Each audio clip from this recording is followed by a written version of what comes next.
Everybody, welcome back to Video Game Esoteric, and we're continuing a series on the MiSTer FPGA DE-10 Nano project. And today we have the final PlayStation 1 core preview video that I'm going to be doing, because this core is feeling very close to a public release.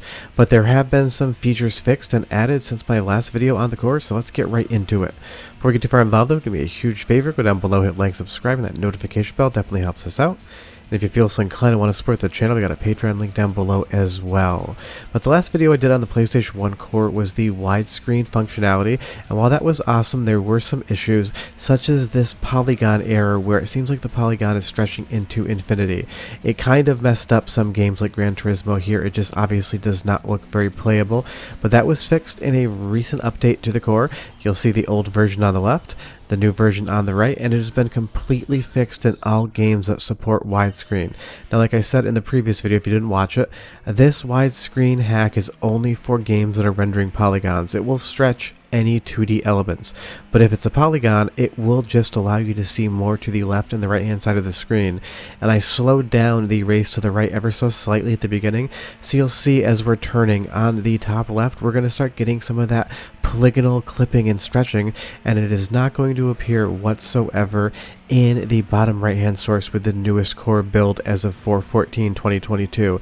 This is amazing. It makes a feature that was really fun to check out and play around with so much better, and that has been a huge update to the core. And the best part is it's not just fixing this issue with the polygons, it's also going to allow you to have different aspect ratios for widescreen. We're going to have 3 different options. Right now we're on 16:9, and that is the full widescreen. It's just a measure of how wide something is by how tall it is, the different aspect ratios. We're going to have 16:10 and 16:11. You can decide what looks good to you. I pretty much use either 16:10 or 16:9, but your opinion is the right one. But it's great to have 3 different aspect ratios for that widescreen. I just love it in the full 16:9, and something like Croc here with no culling of the polygons just looks spectacular in widescreen. I can't get over how much better some of these games look, feel, and play when you have that full widescreen aspect ratio. And now with no issues whatsoever with the rendering, it is spectacular.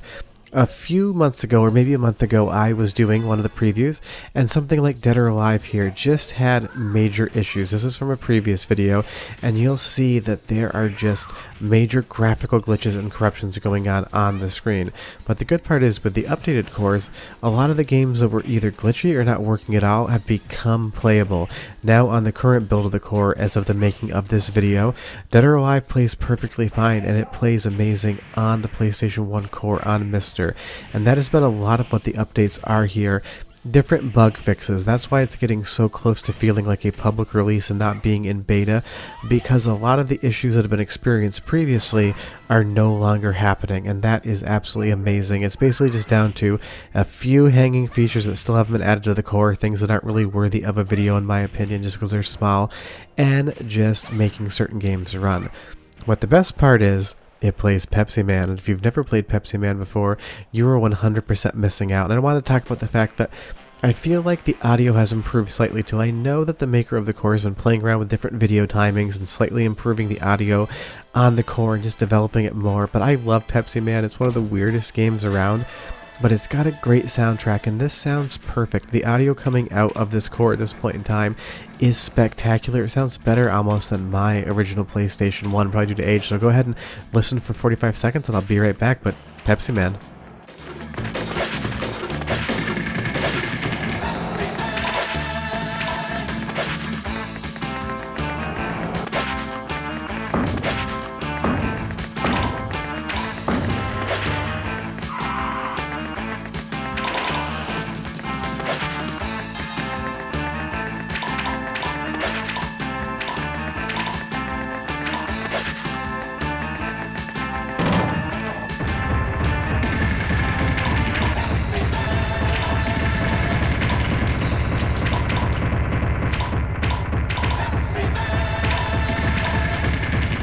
I kind of just showed you Pepsi Man to be a little bit dumb there, but it also has a really good soundtrack, and it sounds spectacular coming out of MiSTer. One of the other games that has recently become playable that was not really playable before is the original Resident Evil. Now I'm playing the director's cut here, but it's part and parcel of the same thing. And some games that were just not functioning whatsoever before have been made playable, and that is great because obviously the core can't go public until all of the games are running and functioning. Now there might still be a bug or two once the core goes public. That happens all the time.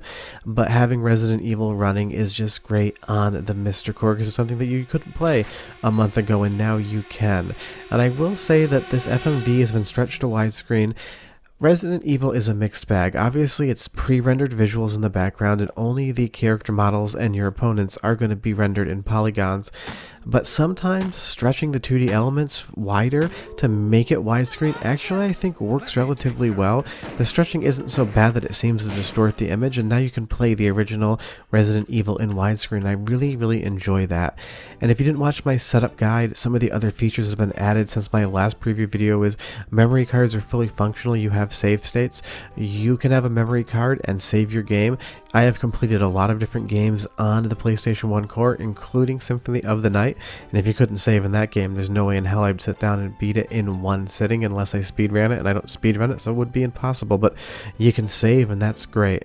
Another game that has been recently upgraded to working is the original Tomb Raider, and this game I think might be one of my new favorites as far as widescreen is concerned because you get to see so much more of the playfield. Unfortunately, nothing about the core improves the control of Lara here. I still think, I don't know how I dealt with it when I was a kid, but these are some pretty bad controls in the game. But as far as the visual look is concerned, this core looks, sounds, and plays like an original PlayStation 1. It is as good as my original hardware with the games I have played. I'm getting really close to doing a comparison video, original hardware side by side with the core, but I won't do that until it becomes public because it doesn't seem fair. But honestly, even if I haven't gotten to that video yet, I think it's going to be very favorable compared to original hardware.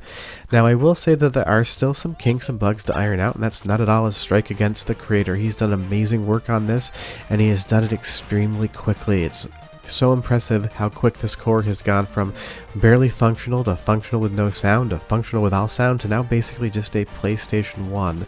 But playing the Misadventures of Tronbon here, an extremely rare game that you probably do not want to spend money on buying. Again, it looks spectacular in 16:9, but this is one game that I was seeing some glitches before I was able to hard freeze the game completely.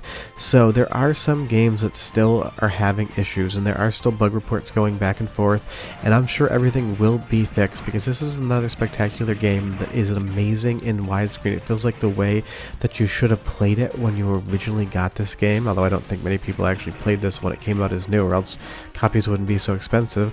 But as we go around the corner here, you're going to see that we go into a loading zone, and the screen is just going to drop to black, and I was never able to recover from that. So this game at this point isn't playable, and that's why these cores are still in beta. But what is here on the PlayStation 1 core is spectacular. You have full save functionality, we have widescreen support with 3 different aspect ratios, and all of the polygonal breakup and errors and rendering have been removed completely. You have CD-DA, CD-XA, and SPU audio. The controls work spectacularly, and analog video out is really good. And leave me a comment down below if you want me to do a video specifically on analog video for the PlayStation 1 core, because I think it's probably the best feature in my opinion. But yeah, this is the last preview video I'm going to do for this core, because what else is there really to say? All we're waiting for at this point in time is some bug fixes, a few stray features, and it's just going to be a PlayStation 1 on MiSTer. If you have any questions or comments, so leave them down below. Tell me what MiSTer video you guys want to see next, but we're going to be playing PlayStation 1 as an official release real soon on MiSTer. See you next time. Bye bye.